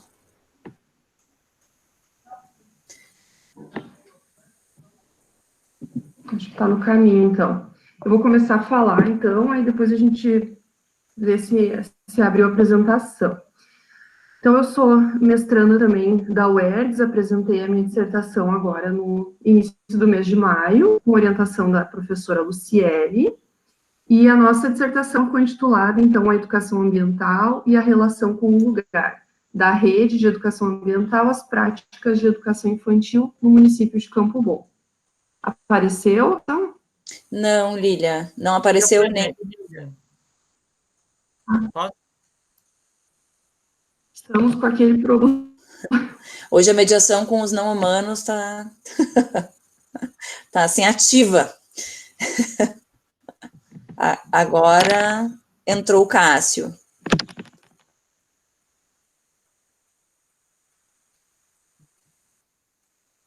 É isso aí. Tu tá enxergando, Lília? Cássio, sabe que é... O Cássio está compartilhando? Sim. Tu tá conseguindo enxergar aí já? Tá abrindo aqui. É o meu computador que é lento, ele tá demorando. Agora vai abrir. Então tá. Eu separei, assim, de forma geral, mais algumas imagens do que texto para apresentar para vocês, né? Então, de qualquer forma, eu vou falando como esse trabalho surgiu, né? Até eu enxergar a apresentação aqui. Mas, enfim, a proposta, então, de se trabalhar a educação ambiental, né, em Campo Bom, vem da minha atuação profissional. Eu sou professora da educação infantil aqui no município de Campo Bom. Atuo aqui há alguns anos e também eu participo da rede de educação ambiental aqui do município, né, que é um grupo de professores, representantes das escolas, então, que se reúnem para discutir a educação ambiental, né, e para propor estratégias junto, né, às equipes escolares. Então, essa imagem que está aparecendo é uma imagem de uma das reuniões que foram acompanhadas ao longo do ano de 2019. Não está aparecendo, não, pode tentar compartilhar de novo? Ah, bom, só para mim que não está aparecendo? Não, para nós também não. Para nós também não. Tá como um... Tá numa telinha pequena, assim. Ah, para mim nem isso está aparecendo, gente. Nem isso para mim. Então, vamos lá, vou tentar de novo aqui, peraí. Para mim também não aparece absolutamente nada, a não ser a tela com os participantes. Essa tecnologia é danada quando a gente precisa. Próxima vez a gente tem que destinar um tempo de fala para o Google.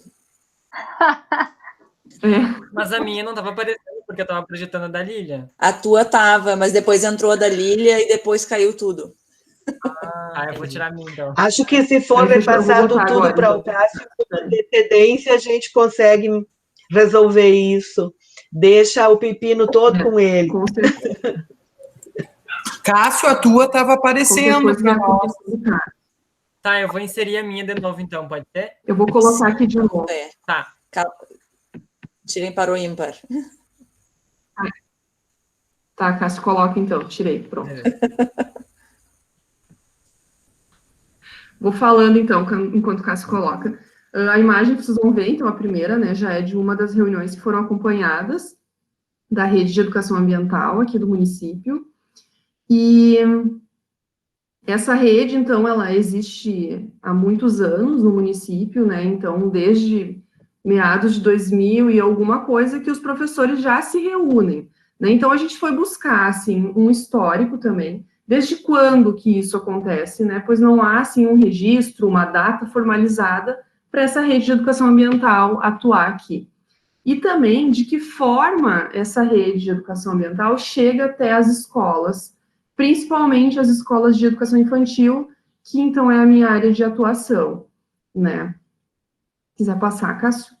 A rede, ela surgiu, né, aqui tem a gente construiu, então, uma linha do tempo, né, trazendo, assim, um geral de eventos que aconteceram e que levaram à estruturação dessa rede de educação ambiental.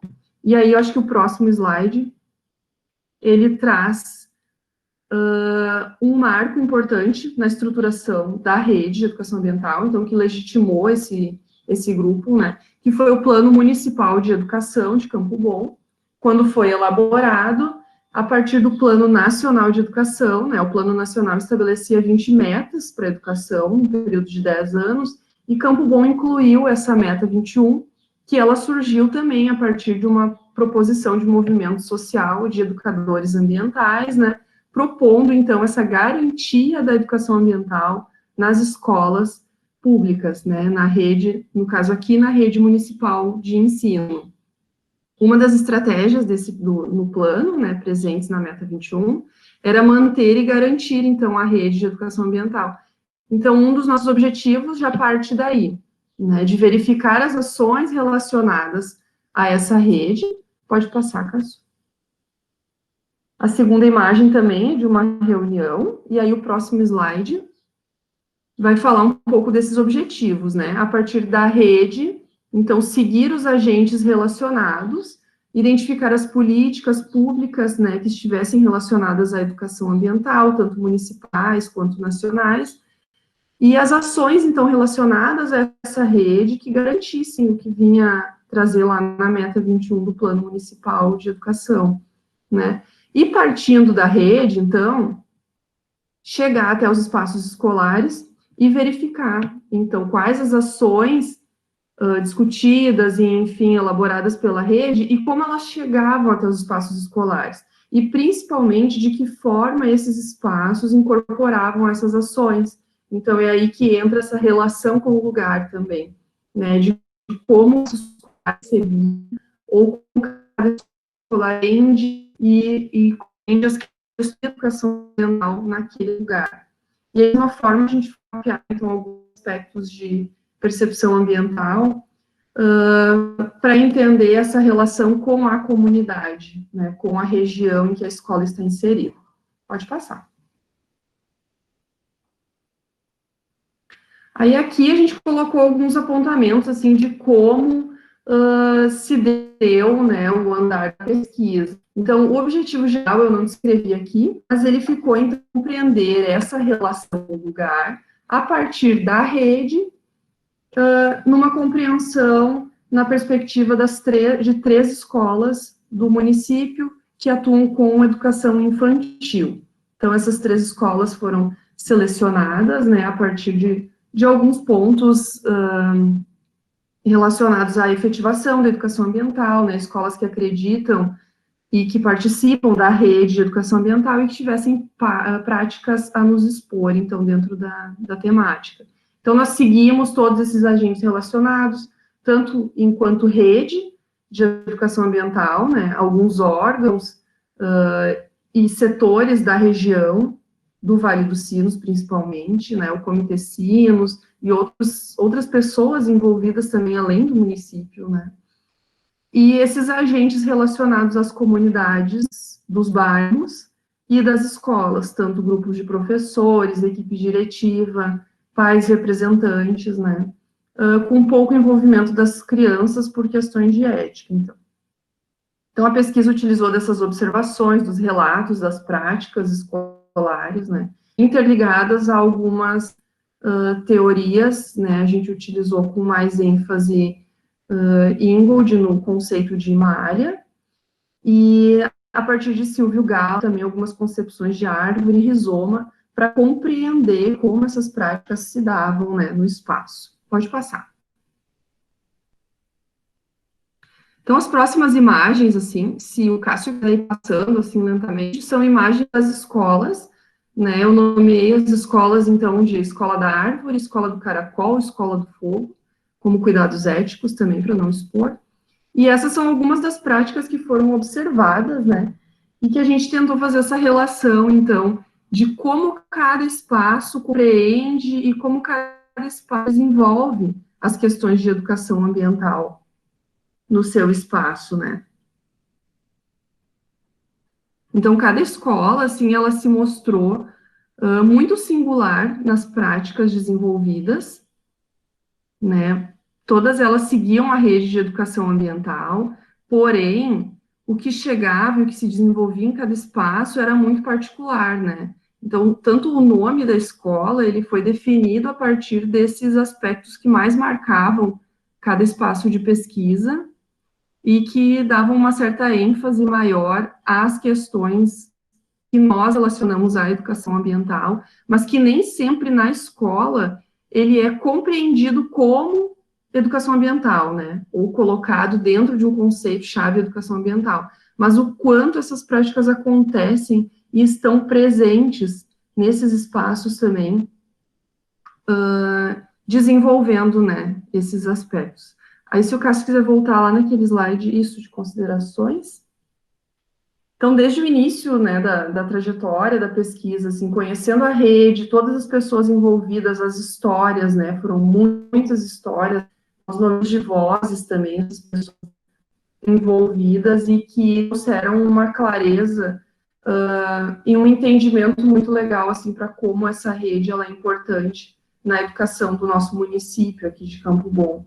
Né, até eu coloquei um conceito ali nas considerações, quanto às políticas públicas, né, porque a rede de educação ambiental faz parte de uma política pública, e o quanto essa política ela vai se manter a partir do envolvimento, né, e da articulação da sociedade civil.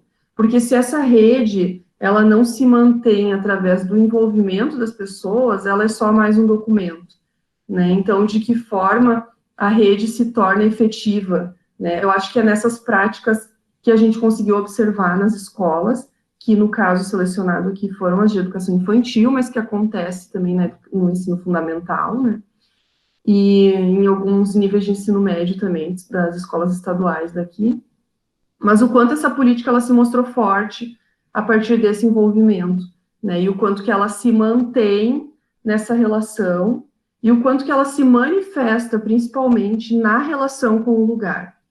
Né, o quanto as pessoas e o quanto o lugar ele é importante na legitimação dessa política e que ela continue viva. Né. Então, a gente utilizou algumas concepções ali da rede rizoma e da rede árvore também, que foi justamente para mostrar isso, assim, desses modos da educação ambiental. Né, a rede árvore enquanto aquela estrutura mais rígida e única, né, do que parte da rede e do que parte de um projeto institucional. E a rede rizoma, ela vem para mostrar tudo aquilo que, a partir de corresponder a uma árvore também, mas é aquilo que extravasa, né? Os rizomas são aqueles que se expandem e são essas práticas que chegam na educação infantil e que nem mesmo são nomeadas como educação ambiental ou como práticas da rede de educação ambiental, mas elas são práticas que fazem parte do lugar, elas estão incorporadas naquele lugar ali, né?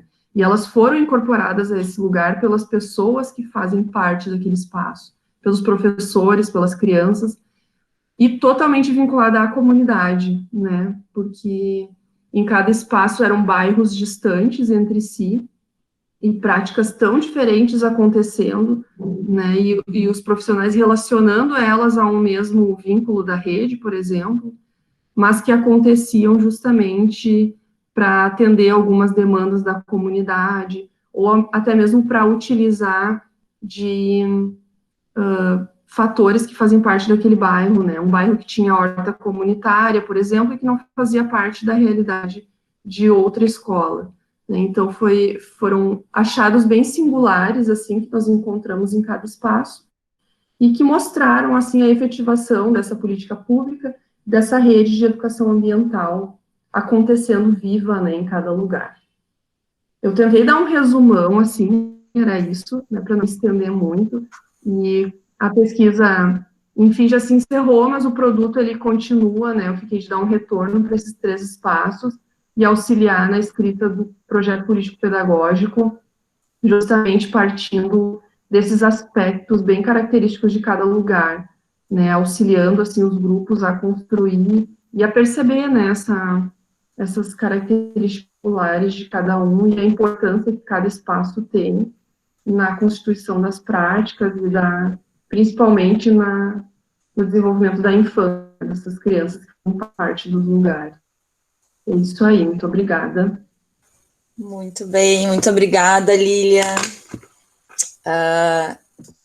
Então, né, eu não sei como é que a gente caminha, a gente tinha pensado em abrir a roda, né, tivemos aí o nosso tempo atravessado por várias questões tecnológicas e tudo mais, e a gente já está, né, já passou do nosso horário. Eu acho que, não sei se a gente será que pode roubar um espacinho do nosso próximo encontro para reavivar talvez algumas perguntas que tenham ficado.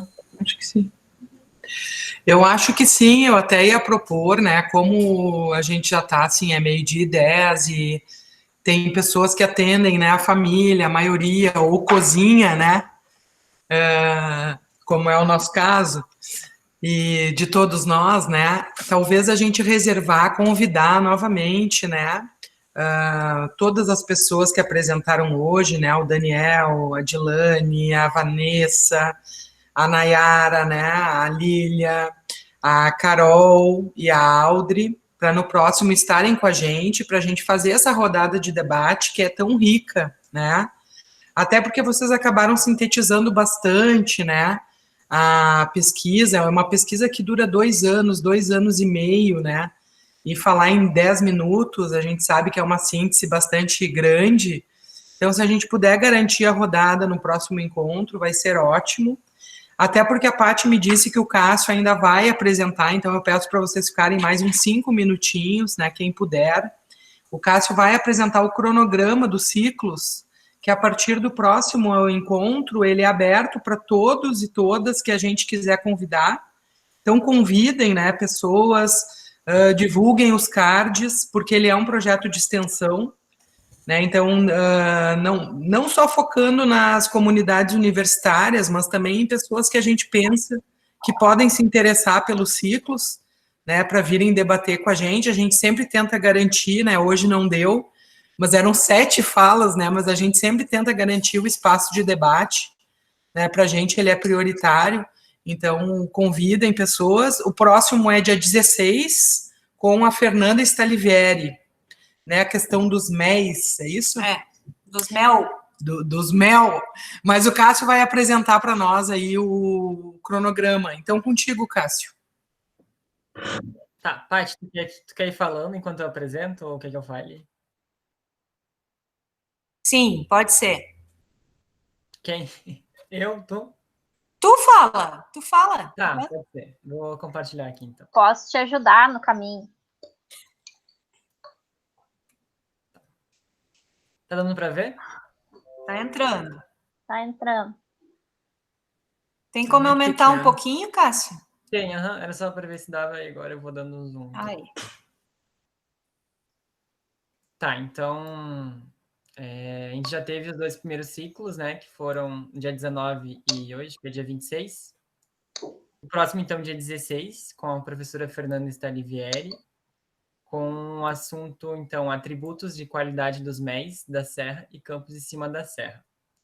Ela vai trazer alguns convidados, que também são professores da UERGS, Eleia, Bruna e Adriana. Seguindo, no dia 23 de setembro, o nosso ciclo 4, que fala sobre conflito ambiental, comunidades quilombolas e transposição do Rio São Francisco. Cássio, eu vou te pedir um favor, que a gente convidou também a Daniela para apresentar, então a gente depois te dá certinho o título, tá? Tá, beleza. Então, temos Patrícia, o Charles e a Daniela, é isso, né? No dia 14 de outubro, o ciclo 5, com a Rede Araucárias de Educação Ambiental, Práticas de Formação em Perspectiva, da tríade Ensino, Pesquisa e Extensão, com a prof. Rosmarie, a prof. Aline, Luciele, o Luiz, a Vanessa e os bolsistas do projeto. No ciclo 6, no dia 28 do mesmo mês, outubro, comunidades de prática e aprendizagem social situada, com a prof. Luciele e com a Graciela. Cacito, eu acho que aumenta um pouquinho. Só um pouquinho, não tinha sido trocado aluno 14 e eu no 28? Não, a Luciele tinha me passado essa data e eu tinha te passado essa data como... Ah, tá, tudo bem, tudo bem. Tá. Aí no dia 17, tem o ciclo 7, com PANC como estratégia de segurança alimentar e nutricional na pós-pandemia, com a Prof. Elaine, a Jaqueline e o Kleber. O ciclo 7 e o ciclo 8, eles estão dentro da programação da terceira mostra. Então, eles vão ocorrer em horários diferentes, não vão ser às 10 da manhã, eles são os dois que têm essa especificidade. O ciclo 8, então, a agroecologia e ecologia de saberes, no dia 26, com o professor Márcio Neski, Adriana, Cláudio e Anor. E não, é uma pessoa só. E o ciclo 9, então, no dia 9 de dezembro, que é a estação de pesquisa do Observa Campus, Tecnologia Social e Metodologias Ativas em Ação, com a professora Aline, a prof. Patrícia e os mestrandos Luiz Carlos e a Fernanda.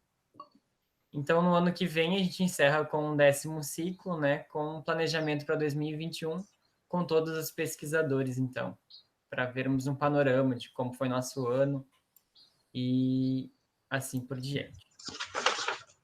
Cássio? Oi. Tem uma proposta aqui que eu vi no chat de talvez iniciar às 9h30. Eu acho que eu passo para o grupo, então. Não sei se o grupo prefere que seja às 9h30. Talvez. Só uma pergunta: dia 26 de novembro vai ser uma quinta-feira? Sim. Muda o dia da semana? Sim, porque é dentro da mostra. A gente aproveitou as atividades da mostra.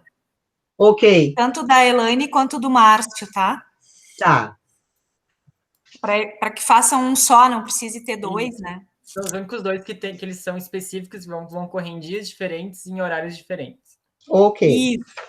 Então, a gente vai compartilhar com vocês lá no grupo essa programação para que vocês já possam se agendar, né, com essas pequenas alterações, essas duas especificidades do ciclo da Elaine e do Márcio, que serão dentro da mostra, serão em dias e horários diferentes.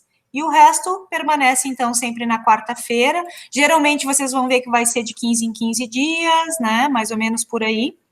E com exceção também da semana, dessas duas vezes que fizemos uma atrás da outra, para podermos iniciar os ciclos, tá? Um outro ponto que eu ia comentar, eu acho que então, se vocês concordam da gente iniciar às 9h30, passamos para as 9h30 até 11h30, né? E caso tenhamos a necessidade de usar aquelas meia horinha a mais, usamos.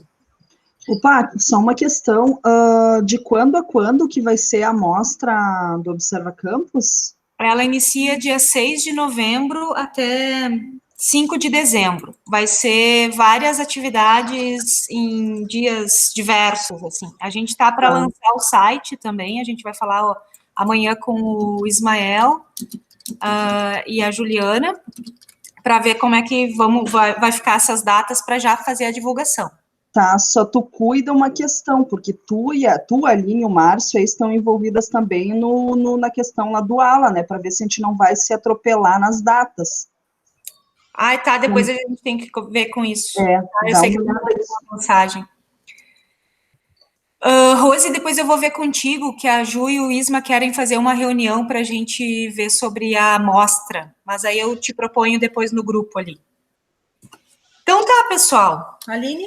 Luciele, podem encerrar para a gente hoje? Luciele, vamos ficar? Sim, a gente vai aproveitar a sala, tá, gente, para fazer assim, uma pequena balbúrdia, uma mini balbúrdia depois da reunião, rapidamente. Vocês vão falando. Eu acho que é isso, né, gente, um pouco o espaço hoje da gente falar sobre... desde o nosso olhar, a participação no Observa, e não vejo como descolar, né, as discussões, as reflexões do grupo, daquilo que é pensado, produzido, escrito, né, pelos mestrandos e mestres, né, mestras.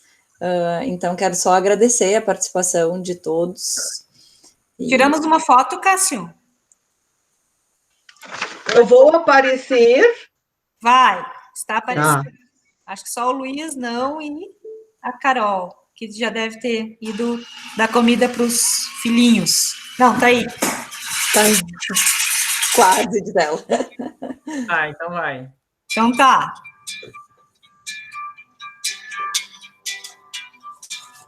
Deu. Criança, ligar a câmera de vez em quando. Beijos. Até dia 16. Obrigada. Até. Tchau, pessoal. Tchau, tchau.